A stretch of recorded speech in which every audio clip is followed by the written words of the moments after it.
other Senate situations you see here in California, Kamala Harris, now VP, opens up the Senate seat. So there's a lot of activity here. Women voters, Democrat women voters are fighting Black women voters. Black Lives Matter. The Black Democratic Caucus here in California are all fighting for Karen Bass or Barbara Lee to be the appointment. You have Padilla, who's the Secretary of State, and you also have Javier Becerra, who is the Attorney General. Either of them would be good. You also have Fiona Ma, who's a possibility, Asian woman. If he appoints Gavin Newsom as governor, appoints, let's say, Barbara Lee, that would have an impact on the House seats majority, which is very slim. So that's the concern. If he appointed, let's say, one of the Latino men I just mentioned within the state, that would open up the Secretary of State, or it would open up the Attorney General for a woman or a person of color or a Black woman. But the activists and even a number of people I've seen across the board are saying Kamala Harris must be replaced with a Black woman specifically and not a person of color in general, because there will be 0 Black women in the U.S. Senate if she's not replaced with a Black woman. And even though we've never had a Latino senator,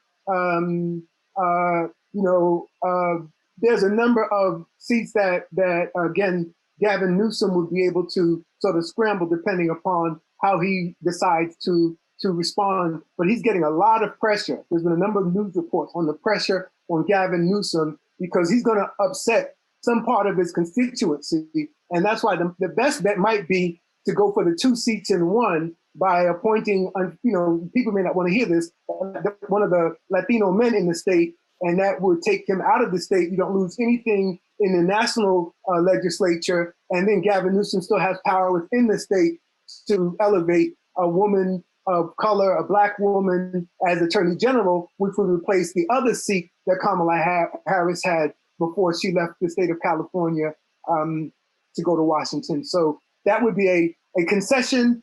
It would be politically smart on the part of Gavin Newsom. The Black vote here is loud and highly salient, but it's not very significant in terms of the total population of California. It's important in Oakland, it's important in Sacramento, it's important in the cities, but it's not important statewide. So if I'm Gavin Newsom politically, he might want to cater more to the Latino vote, the Latino population, because of the numbers statewide. And the Latino politics are the future politics of California. And as governor, I'm only talking politics, not my own preferences. Within the political dynamics of California, Gavin Newsom might get a win-win if he appointed Padilla or Becerra and then appointed a woman of color, a Black woman or a woman of color, to the open seat left within the state of California. Yeah, so when you talk about those politics, the concerns are immigration and labor rights, and name some other things for the Hispanic community. DACA is big. Yeah. DACA is big. Healthcare is big. Immigrant rights in general are big. ICE and its role, in cities. Sanctuary cities were a big issue made by the president, and he used funding, incentives, and punishments around DACA and around sanctuary cities.